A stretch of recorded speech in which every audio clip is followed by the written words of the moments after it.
What's going on, everybody? We're to bring you guys a brand new reaction video. I've been kind of slow on the uploads recently. The past 2 weeks have just been insanely busy, but we're going to get back on the grind here shortly and start pumping out videos for you guys. Today we have another fitmc video. This is his newest video. It's the Minecraft base that survived 2B2T's deadliest exploit. Immediately, I'm assuming this exploit is about the other video he uploaded recently, where it showed the group called the Nerds finding an insanely overpowered exploit, just being able to track people's steps pretty much. Anyways, let's go ahead and watch the video, but before we do, make sure you guys subscribe to the channel. We're on the way to 360.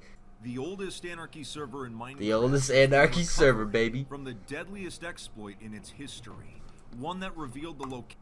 Yep, it is the exploit. Of every single base on the server. That's so crazy still. For one. Completely untraceable. It was built for the sole purpose of defending against coordinate exploits.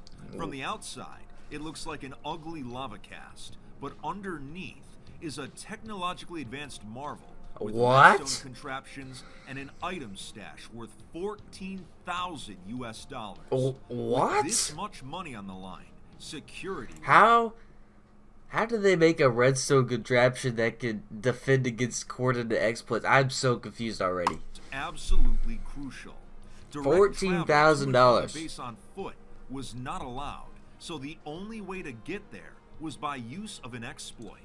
So you're probably wondering, why was this ugly-looking base one of the only ones to survive the most sophisticated coordinate exploit in Minecraft history? Well, the first step to defeating an exploit is understanding how it works. And that's exactly how the base members managed to pull this off. Today, we'll be discussing the history of Cobtopia. How it was built, the techniques that were used to make it untraceable, and how it would eventually become a front for one of the most profitable item selling operations in the server's history. The story behind this base has been fascinating to research, so as always, if you consider hitting that subscribe... I mean, it's already insane because they've managed to defend against an exploit. I don't understand. We gotta just watch the video. Make sure you guys subscribe too. Now then, let's get started. If you haven't seen my previous video about 2B2T's most powerful exploit, let me sum it up real quick. In 2018, a group of hackers named Nerds Incorporated discovered a vulnerability and used it to create an exploit called NoCom that allowed them to track every... If you didn't watch this video, go ahead and watch my reaction. I'll link it in the description. ...player's location on the server in real time. This gave them the coordinates to every single base and item stash. If you had no knowledge that it was happening, there was no way to defend against it. That being said, our story begins in 2020. A 2B2T player named Lord Mahan had created a large item stash using duplication exploits.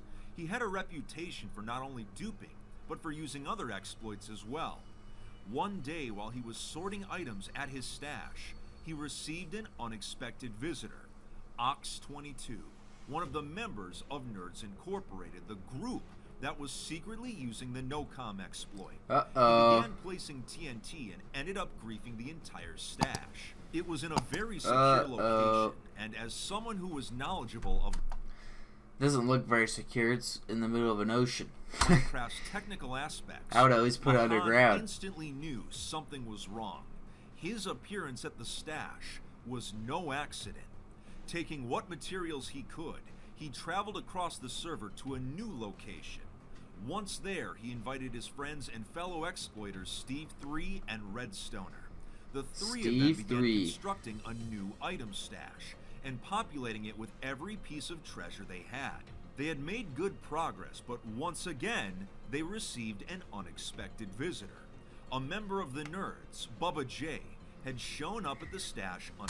I like this dude's name. Every time he mentions Bubba J, just, I don't know why, I just like it. He stole many of the items and destroyed what was left.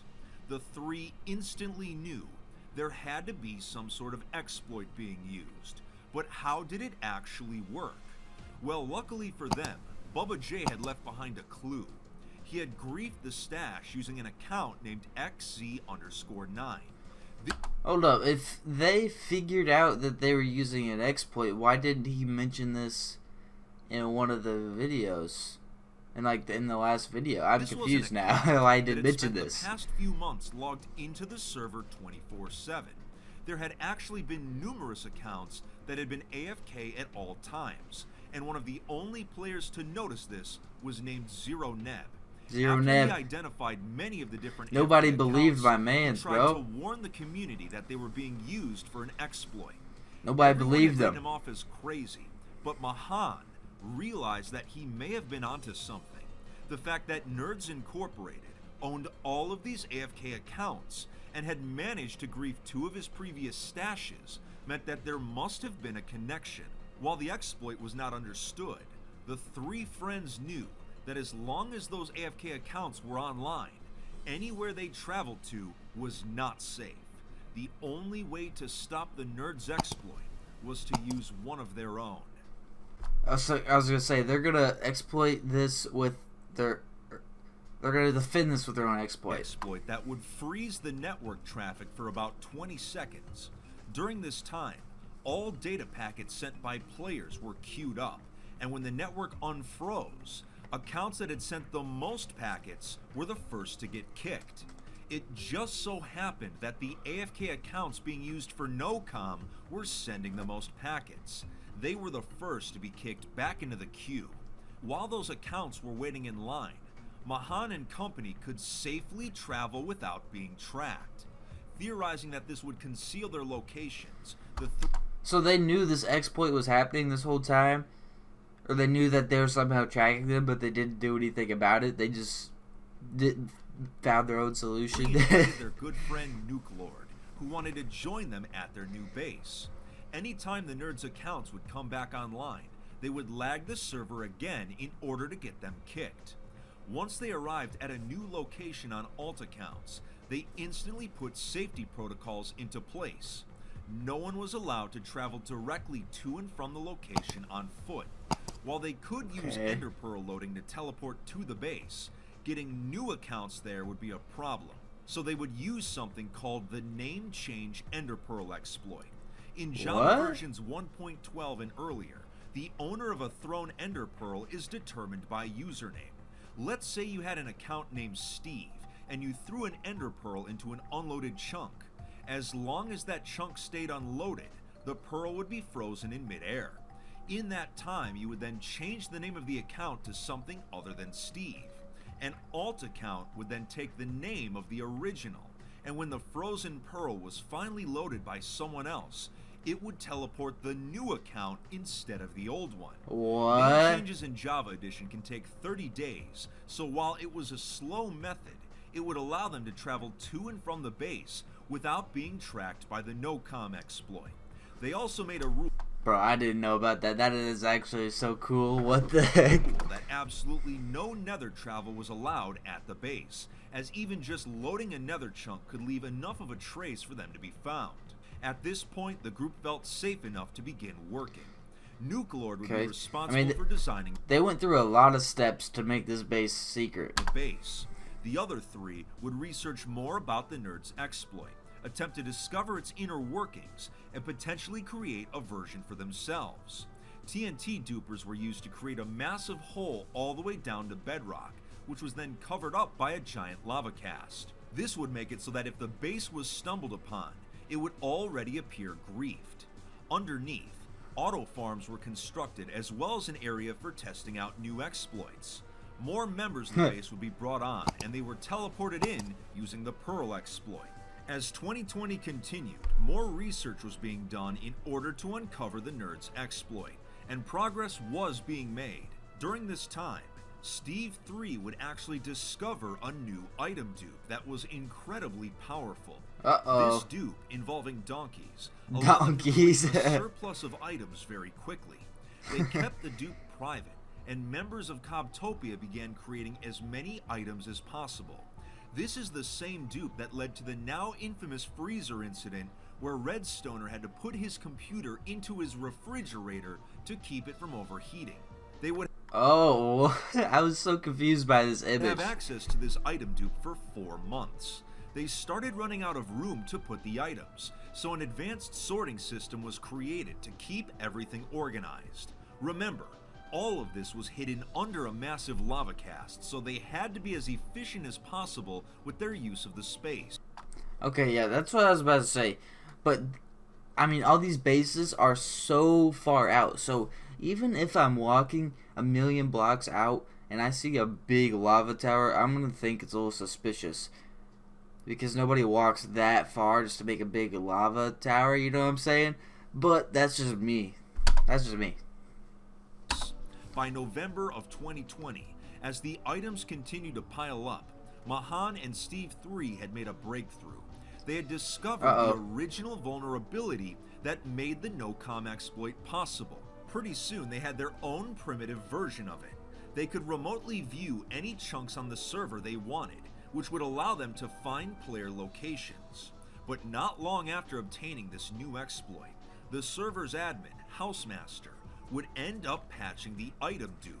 But by that point, they were now sitting on 2,000 double chests worth of shulker boxes. Oh my gosh. With valuable items. This was far more than the group would ever need or be able to use. In recent years, selling items for real-world money has become a more common practice on the server, with many individuals directly advertising their shops in public chat. Redstoner ran the numbers, and based on what other shops were selling for, the stash at Cobtopia was worth an estimated $14,000 US. Jeez. On one of the most valuable stashes on the entire server, and it was completely untraceable. Since many other groups had their stashes blown up by the nerds and spawn masons over the course of 2020, there was less competition for selling. So Redstoner began moving items out of the stash using Pearl teleports and selling them at locations closer to spawn. Business was alright at first, but there was still a lot of competition from shops that had survived the griefs. He needed some sort of advantage to stand out from the rest. Well, in 2021, he would get one. I'm curious because I don't know what advantage he could get by for selling stuff. I don't know. Mahan and Steve 3 had improved their version of the coordinate exploit to the point where they could now track individual players one at a time. This exploit was the so they're gonna grief. Redstoner had been waiting. They're gonna grief their competition. Okay.